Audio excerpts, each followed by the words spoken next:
그래서 하나님이 우리에게 어떤 꿈을 가지고 있으신가 하는 것들을 살펴보았습니다. 저는 오늘 이 시간 요나에게도 꿈을 주시는 그 하나님의 사랑에 대해서 여러분들과 함께 은혜를 나누고자 합니다. 우리는 요나서 하면 일반적으로 이런 생각을 가지고 있습니다. 하나님께서 어느 날 요나를 부르셨습니다. 여호와의 말씀이 아미떼의 아들 요나에게 임하시죠. 하나님이 요나를 부르셨어요. 그런데 요나는 어떻게 합니까? 불순종했습니다. 또 하나 우리가 요나서에 대해서 가지고 있는 생각이 있어요. 니느웨 성이요, 이 성은 너무너무 악한 성입니다. 아수르의 수도인 니느웨 성은요 아주 악했어요. 아수르 왕이 어느 정도로 악했는 줄 아십니까? 그 아수르 왕이 지나갔다 그러면 그 인근에 있는 모든 왕들은 땅바닥에 나와서 엎드려서 꼼짝도 못했어요. 왜냐하면 잘못 걸리면 아주 심하게 죽으니까요. 전쟁에 나가서 포로를 잡으면 그 포로들을 갖다가 어떻게 하는가 하면 군사들 활쏘기, 창건지기 연습용으로 썼어요. 딱 풀어놓은 다음에 도망가면 쫓아가면서 죽이는 거예요. 얼마나 신랄하고 재밌었을까요? 그러나 도망가는 사람은 어땠을까요? 정말 악했어요.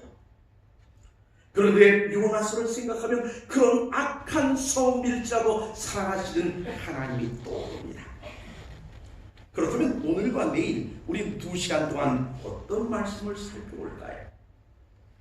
저는 오늘 이 시간 2시간을 통해서 하나님의 꿈과 연결된 요나, 특별히 오늘은 요나에게도 꿈을 주시는 하나님의 사랑을 생각할 것이고, 내일 우리 안식일에는 주의 무릎 아래서 꿈을 꾸게 하시는 그 사랑에 대해서 생각해 보고자 합니다.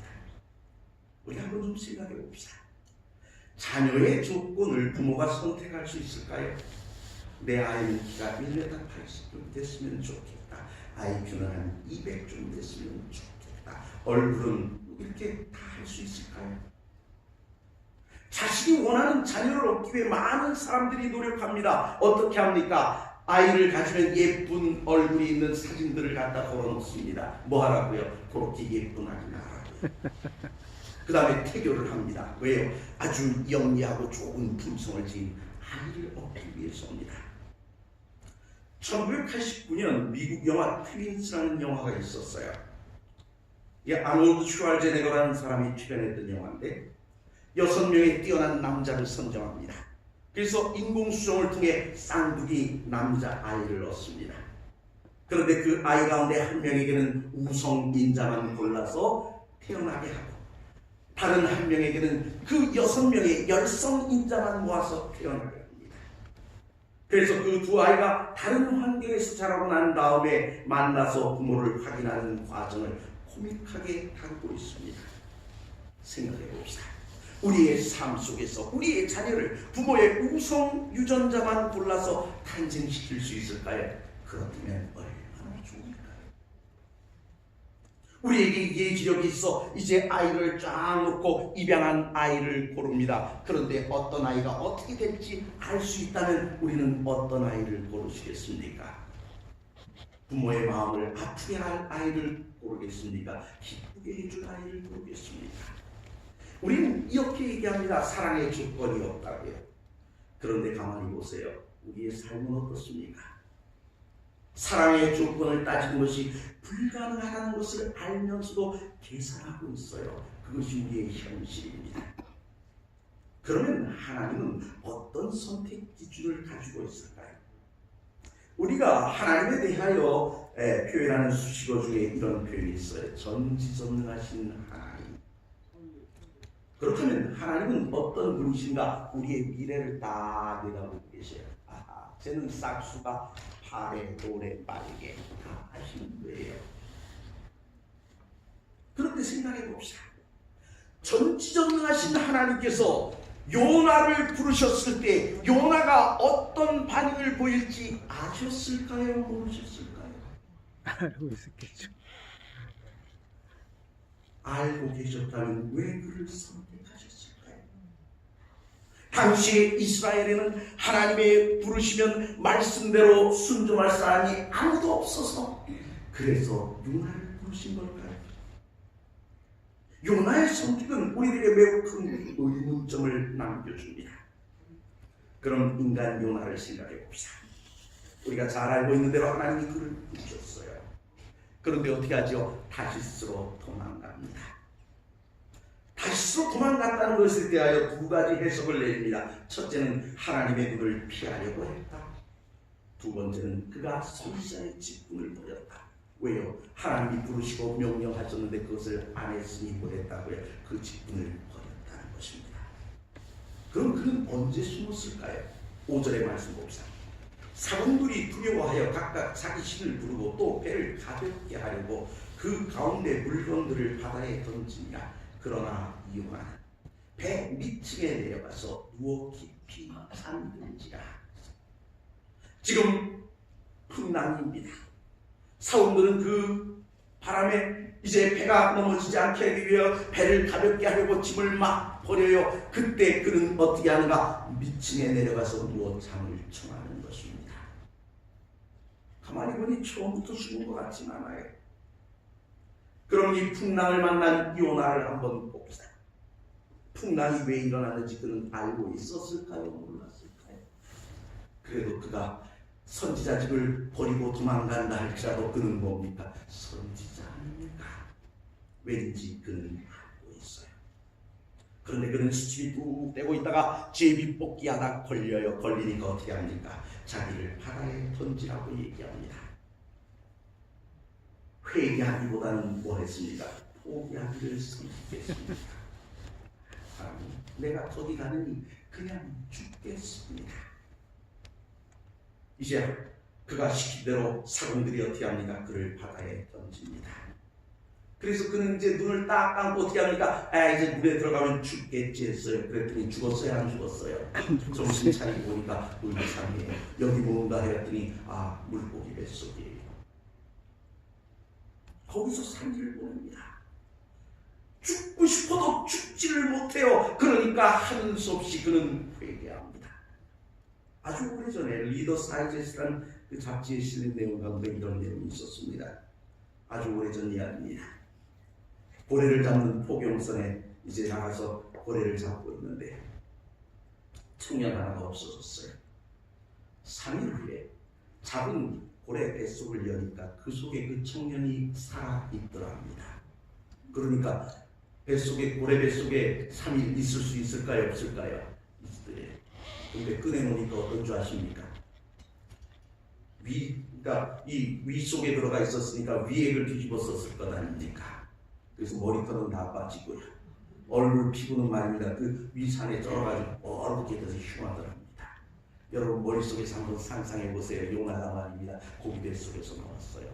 얼굴은 위산에 다 쩔어가지고 엉망이 되고 머리털은 다 빠진 사람이 숭숭해서 몇 가닥 안 나온 사람이 니느웨 성을 돌아다닌다고 생각해 보세요. 얼마나 재밌는 모습일까요? 요나는 죽을 수 없게 되니까 비로소 어떻게 합니까? 회개합니다. 어쩔 수 없이 전도합니다. 마지못해 기별을 전합니다. 어떻게 합니까? 사흘 거리의 성읍을 하루 만에 지나가면서 말씀을 전했어요.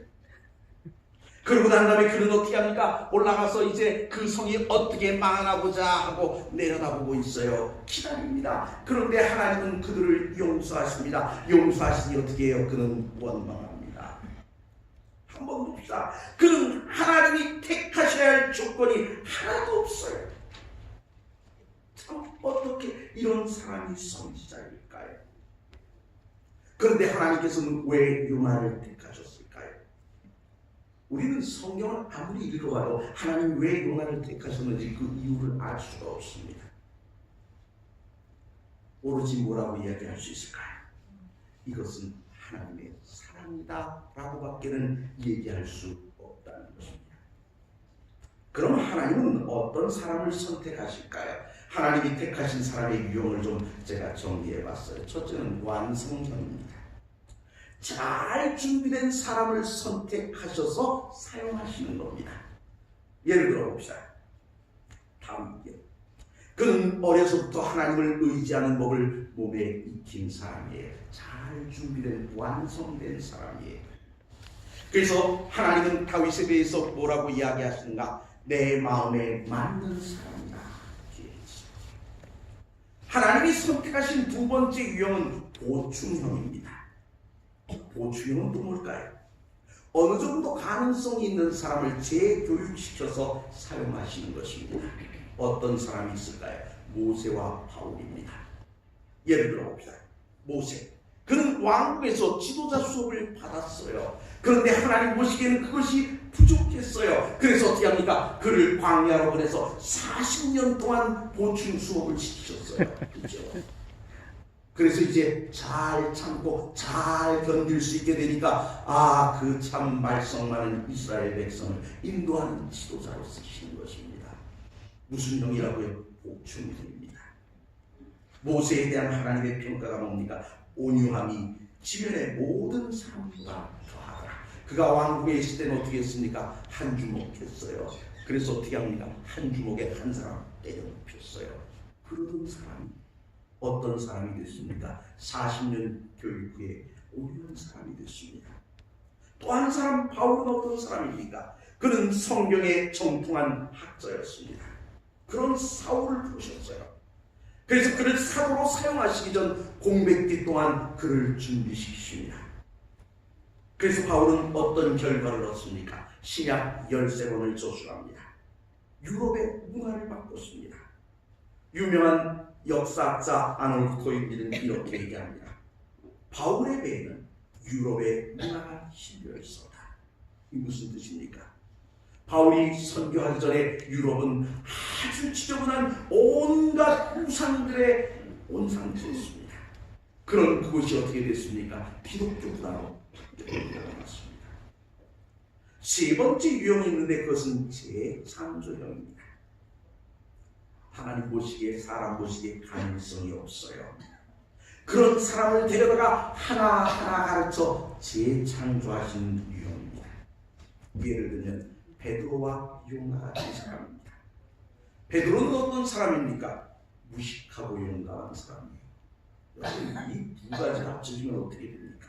무식한데 용감까지 하면 세상이 감당하기 힘들어지는 사람이 됩니다. 어떻습니까? 그런 사람 만나보셨습니까? 그는 공생의 기간에 예수님의 교육과 그 다음에 오순절 성령 강림을 통해 새로운 사람으로 바꾸셨어요. 후대 사람들은 뭐라고 합니까? 그를 예수님의 수제자라고 이야기합니다. 요나는 어떻습니까? 그는 정말 불가능해 보이는 사람이에요. 그런데도 주님은 당신의 일에 그를 사용하셨습니다.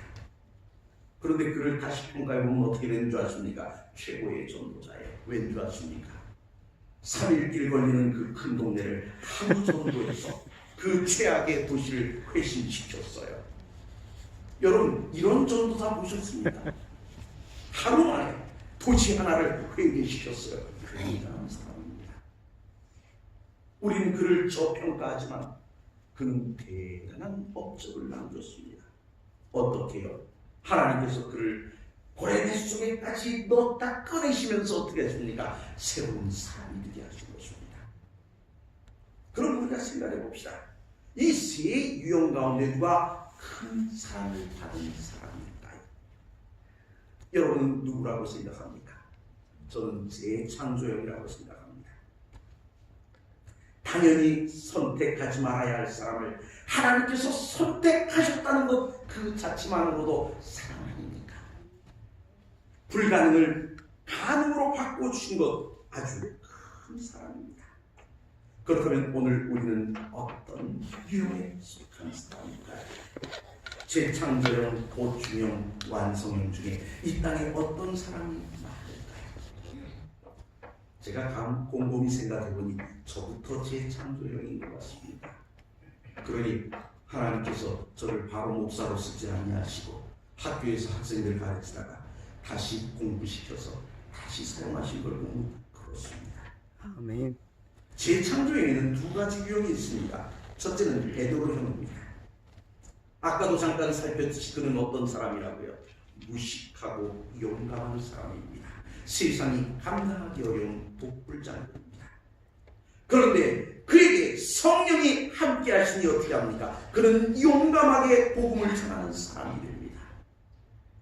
여러분, 우리가 말입니다. 아무리 신앙이 있고 착한 사람이라 할지라도 용감하지 못하면 전도 못할 때 있습니까? 없습니까? 있습니다. 그가 처음에는 세상이 감당할 수 없는 깝깝한 사람이었지만, 그러나 나중에는 어떻게 됩니까? 세상이 감당할 수 없는 놀라운 선교사가 되었다는 것입니다. 또한 유형이 누굴까요? 아까부터 살피는 요나입니다. 이 사람은 여기저기 도망다니고 조금만 어려움이 오면 쉽게 포기하는 그런 사람입니다. 남들이 볼 때 그는 아무것도 할 수 없어 보이는 답답한 사람입니다. 그런데 하나님이 어떻게 해요? 그를 등떠밀어 주셔요. 등떠밀어 주셔요. 여러분, 우리가 교회 안에 있다 보면 이런 경험이 있습니까? 없습니까? 난 하기 싫어요. 교회 일 봉사하기 싫어요. 그런데 목사님이 하라고 그래요. 장로님이 하라고 그래요. 집사님들이 하라고 그래요. 하는 수 없이 끌려 나오는 것입니다. 나는 선교하러 가기 싫어요. 그런데 뭐라 그래요? 손에다가 전도지 시켜주더니 나가자는 겁니다. 찜찜 끌고 나가는 겁니다. 그런데도 불구하고 떠밀려 나가니 뭐가 되는 겁니까? 하나님의 사랑이 되는 것입니다. 하나님의 선택 기준은 가만히 보면 이해하기가 어렵습니다. 여러분, 가만히 보십시오. 나는 어떤 사람입니까? 가만히 보면 별 볼 일 없는 사람 같은데 하나님은 나를 택하셔서 진리의 교회 속에 있게 하시는 것입니다. 아멘. 놀랍지 않습니까?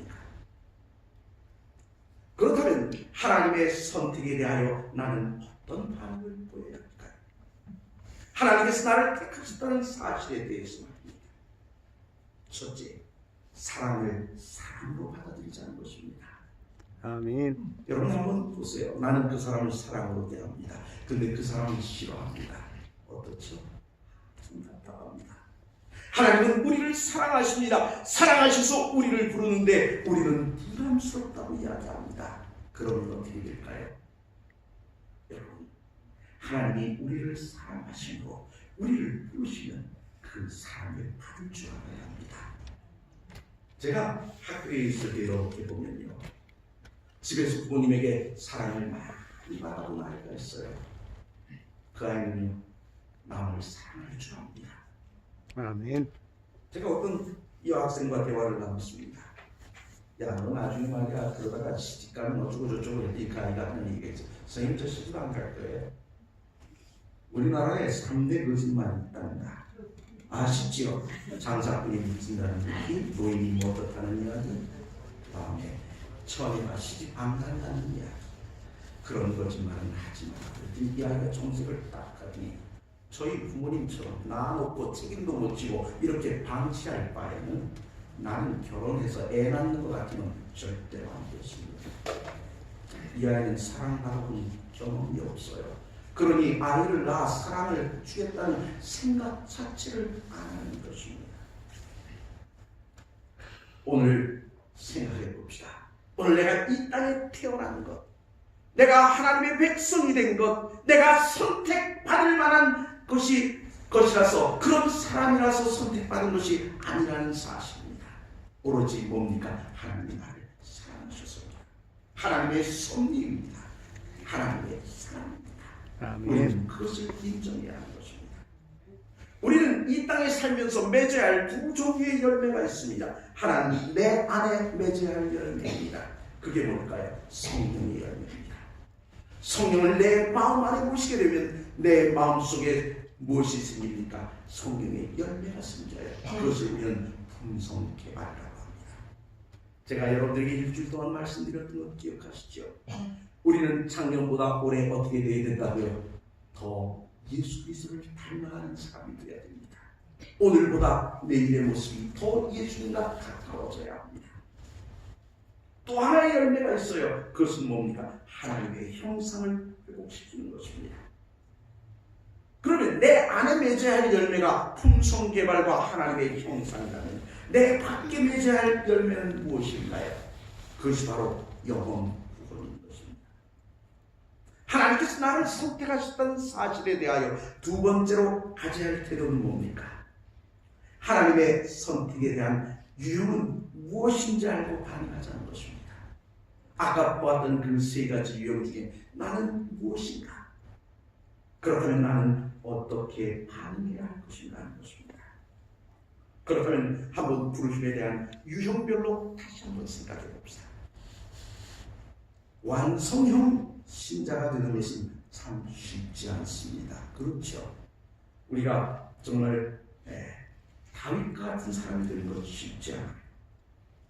대부분 어떤 분들이 많은가? 보충분이 많습니다. 어느 정도 준비된 사람을 하나님이 부르신 다음에 재교육시키십니다. 모세가 그랬죠. 세상 교육 충분히 받았어요. 그 사람을 이제 말씀으로 재무장시킵니다. 그 후에 사용하셔요. 세상적 교육을 충분히 받은 사람은 광야의 삶을 통해서 무엇을 배우는가? 온유함을 배우는 것입니다. 제가 지난번에 한번 말씀드렸죠. 지식의 뭐를 갖춰야 된다고요? 절제를 갖춰야 된다고요. 왜요? 아는 것, 너무 아는 채도 곤란하다고요. 사람들을 피곤하게 한다고요. 그래서 우리가 이 땅을 살아가는 동안 내가 많은 교육을 받는 것도 중요하지만 그것이 내 품성 속에서 정말 아름다운 모습으로 재창조되지 않으면 안 되는 것입니다. 아는 것이 힘이 되긴 하지만 남에게 상처를 주는 가시가 될 수도 있다는 것입니다. 바울형은 어떻습니까? 충분히 신앙교육을 받은 사람을 부르셨어요. 그런데 그가 미처 이해하지 못한 진리가 있었어요. 그것이 뭡니까? 예수 그리스도, 그가 메시아라는 사실입니다. 이제 하나님은 그를 불러다가 예수 그리스도가 하나님의 아들이시며 메시아라는 사실을 다시 가르치셨습니다. 예를 들면 타교파에서 개혁한 성도들과 같은 예라고 할 수 있습니다. 개혁한 성도들은 어떻습니까? 새로 익힌 교리 외에는 다른 모든 성도의 삶은 기존 성도와 동일합니다. 어떤 부분에 있어서는 더 나을 수도 있어요. 그래서 때로는 하나님께서 그런 사람들을 쓰기도 하십니다. 재창조에는 어떻습니까? 그는 구원받지 못할 사람 처음 보입니다. 그런데 그를 부르시고 구원하시고 성령을 통해 새로운 피조물로 창조하시는 것입니다.